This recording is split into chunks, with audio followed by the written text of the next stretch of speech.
اس سال جتنے حاجی حج کے لیے حاضری کا شرف حاصل ہوا ہے، کعبۃ اللہ کی زیارت کے لیے پہنچے ہوئے ہیں، آقا کے دیار میں حاضری دینے کے لیے ان کی قسمت نے ان کو سفر پر جانے کے لیے اللہ تبارک و تعالیٰ نے توفیق عطا کی، تو دیار رسول میں پہنچ کر تمام امت کے لیے مغفرت کی دعائیں کریں، تمام امت کے لیے آقا سے امت کا غم کہیں، ان لوگوں کا بھی درد کہیں جو لوگ آپ سے مصافحہ کر کے معانقہ کر کے سلام کے لیے عریضہ پیش کر رہے ہیں، اور نبی کے دیار میں جا کر کے اس آقا کے روزے کی حاضری آپ کو نصیب ہو، آپ کو آقا کے روزے کی زیارت نصیب ہو، تو آقا کے روزے پر پہنچ کر کے ان درد کے ماروں کا درد بھی بیان کرنا اور اپنا دکھ بھی کہنا اس پیارے آقا سے، اور مدینے کی وہ مہکتی ہوئی گلیاں دیکھنا یار جن میں میرے آقا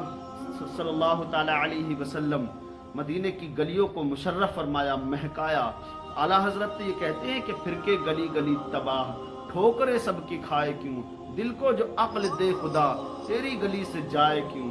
اور میرے امام کہتے ہیں کہ رحمتیں بانٹتا جس سمت بذیشان گیا، رحمتیں بانٹتا جس سمت بذیشان گیا، ساتھ ہی منشی رحمت کا قلم دان گیا، اور جان و دل ہوش و خرد سب تو مدینے پہنچے، جان و دل ہوش و خرد سب تو مدینے پہنچے، تم نہیں چلتے رضا سارا تو سامان گیا۔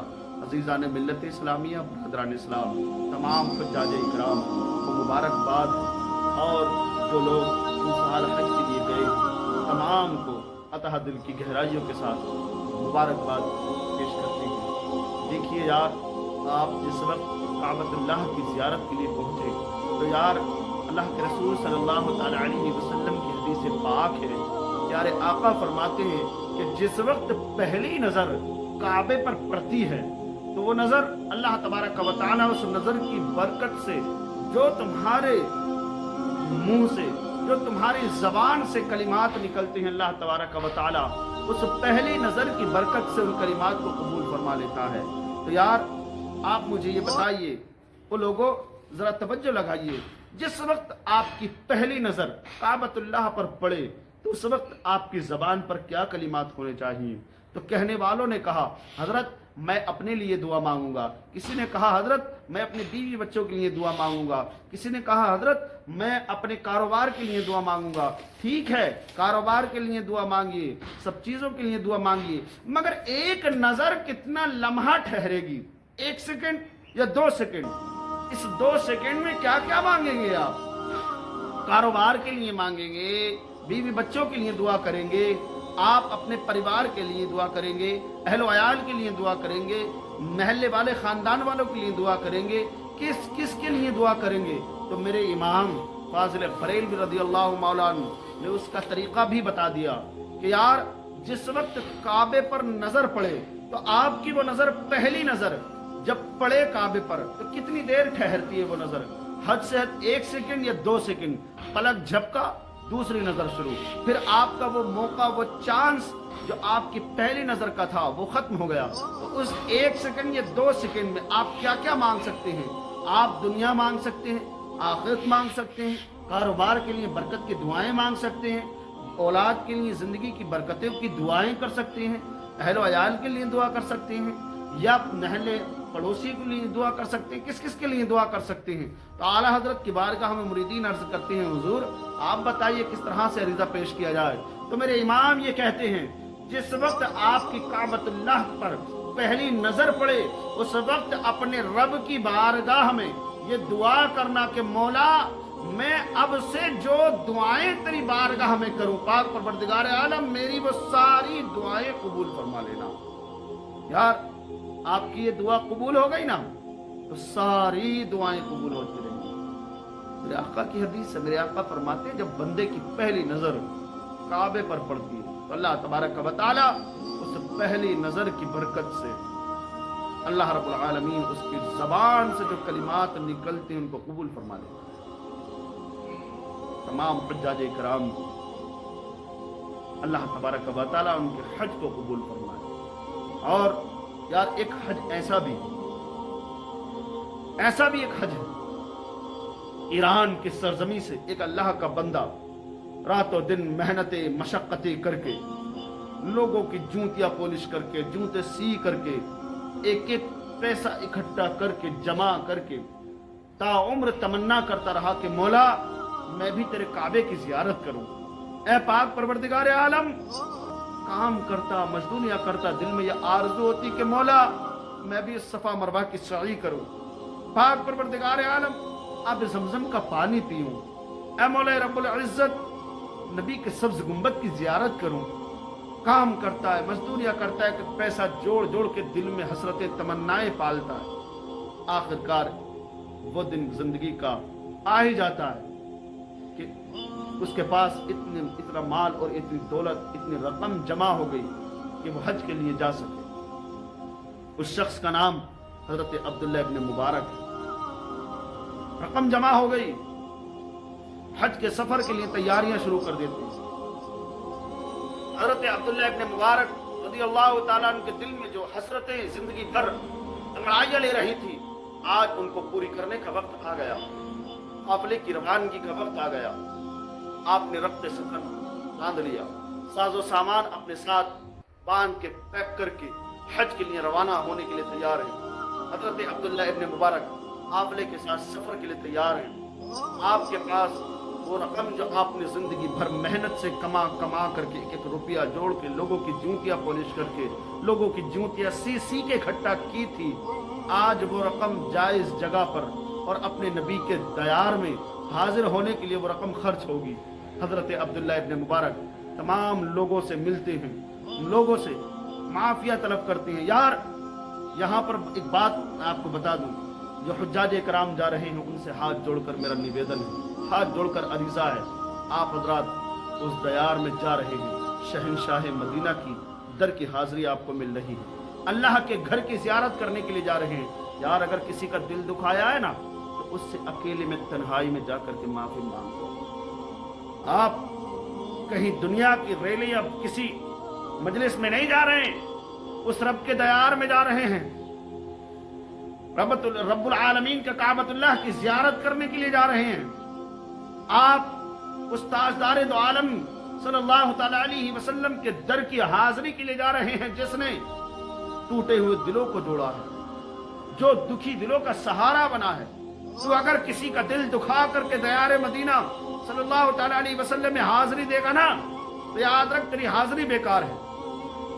تو نے اگر کسی کا دل دکھایا ہے نا اس سے معافی کرو. اپنے بھائیوں سے، اپنے یاروں سے، رشتہ داروں سے مل کے مصافحہ کر کے جا. اپنے مسجد کے امام سے مصافحہ کر کے جا، اپنے مسجد کے امام سے معانقہ کر کے جا. اس غریب سے جو غریب تیرے گھر پہ آتا تھا اور تو اس کو دھتکارتا تھا، اس غریب سے جا کر کے اکیلے میں بیٹھ کر کے محبت کی بات کر کے اس کا دل رکھ کے جا. نہیں ہے یار مذہب اسلام میں یہ چیز کہ اتنی لمبی چوڑی دعوتیں کرو، اتنے لمبے چوڑے کھانے کھلواؤ. مذہب اسلام میں ہے تو وہ یہ ہے کہ تو حج کے لیے جا رہا ہے کہ امیر کا بھی، غریب کا بھی، یار کا بھی، رشتہ دار کا بھی، سب کے ساتھ محبت کا سلوک کر کے جا اور محبتیں لے کر کے جا. یار تو اس بات کو، اس کام کو کر کے جائے گا نا تاجدار دو عالم کے دیار میں، نبی پاک صلی اللہ علیہ وسلم کے دیار میں حاضری دے گا نا تو وہ مدینے والا آقا تجھ سے خوش ہو کر کے پتہ نہیں تیری زندگی کو کس طرح سے نواز دے. اس رب کے کعبے کی زیارت کے لیے جا رہا ہے. حضرت عبداللہ ابن مبارک اپنے سفر باندھ کر کے قافلے کے ساتھ روانہ ہونے کے لیے تیار ہے. قافلہ چل رہا ہے. آپ نے تمام عزیز و اقربا سے، محلے والوں سے یا رشتہ داروں سے مصافحہ کیا، معانقہ کیا، ملاقاتیں کی، سلام و دعا کی، خود بھی دعا کے لیے کہا اور ان سے دعا کے لیے، سفر کی آسانی کے سفر کے لیے دعا کے لیے کہا. آپ چلتے رہے. شہر کی آبادی سے آپ باہر جیسے ہی ہوئے، قافلہ روا اور دبا ہے. وہ قافلہ جو کعبۃ اللہ کی زیارت کے لیے جا رہا ہے، وہ قافلہ جو صفا مروہ کی سعی کے لیے جا رہا ہے، وہ قافلہ جو مزدلفہ میں جا کر کے حاضری دے گا، وہ قافلہ جو چاہے زمزم پر جا کر کے آب زمزم کو اپنے لبوں سے لگائے گا، وہ قافلہ جو رب کے گھر کی حاضری کے لیے، اس کے دیدار کے لیے جا رہا ہے.